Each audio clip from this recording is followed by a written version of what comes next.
Gentleman yields back. The chair recognizes the gentleman from Indiana, Mr. Carson, for 5 minutes. Thank you very much, Madam Speaker. Madam Speaker, I rise today to draw attention once again to an issue that some in this Congress seem to have forgotten. The millions of Americans who are unemployed or who are working for wages that cannot support their families. Imagine being told that you have to support your family for the rest of your life with just a month's paycheck. If it sounds impossible to manage, it's because far too often it is. Low-income families have to make impossible choices between food and medicine. They often live in unsafe neighborhoods and send their kids to subpar schools because they have no other option. Getting paid the minimum wage has always been difficult, but it's getting harder year after year. If the minimum wage had been tied to inflation in 1960, it would be $10.10 today, or just over $20,000 per year.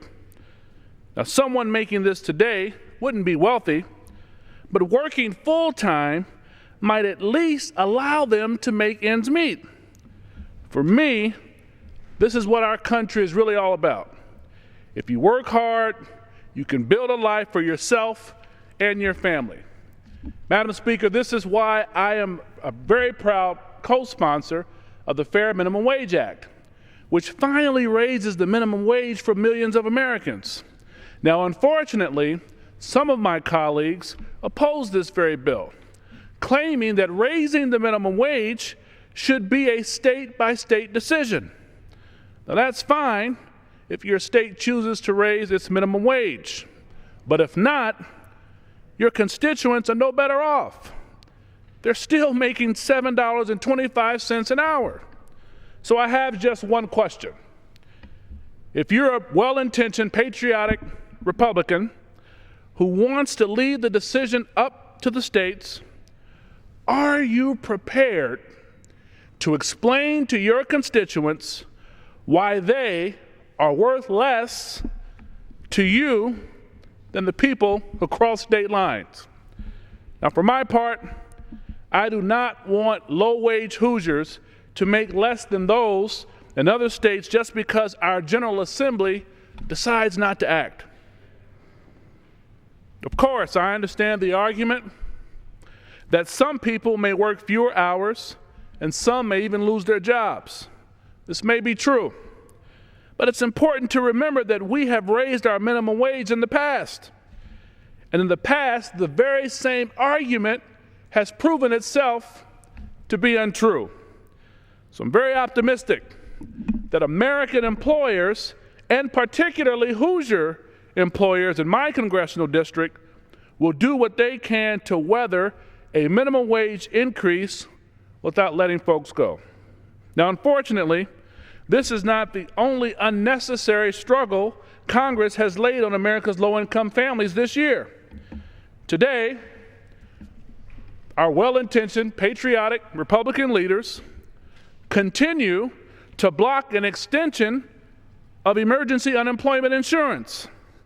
Now, because of congressional inaction, nearly 2 million Americans, Madam Speaker, were instantly cut off from their benefits in December, with 72,000 more being cut off each week. Many of my Republican friends have painted unemployment benefits as a slush fund for certain lazy Americans. Now, this is not only incredibly offensive, it's untrue. Americans want to work, but in many communities, there are simply no jobs available. In our economic downturn, Madam Speaker, everything from restaurants to machine shops to retail stores closed their doors and are only now starting to come back. In Indianapolis, many Hoosiers are finding they no longer have the skills necessary for the modern workforce. Educated men and women with years of experience have to retrain before they even get rehired. Others have seen their industry simply disappear, and have to prepare themselves for an entirely new career. This is far from laziness. Retraining and looking for a job is hard work with no pay. These Americans deserve our help covering expenses while they get back on their feet.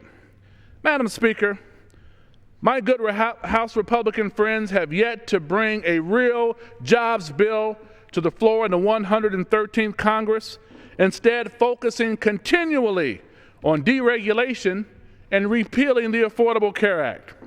Meanwhile, they overlooked that raising the minimum wage is the right thing to do, putting our country back on track. Thank you, Madam Speaker. I yield back. Gentleman's time has expired. Pursuant to Clause 12A of Rule 1, the Chair declares the House in recess until noon today.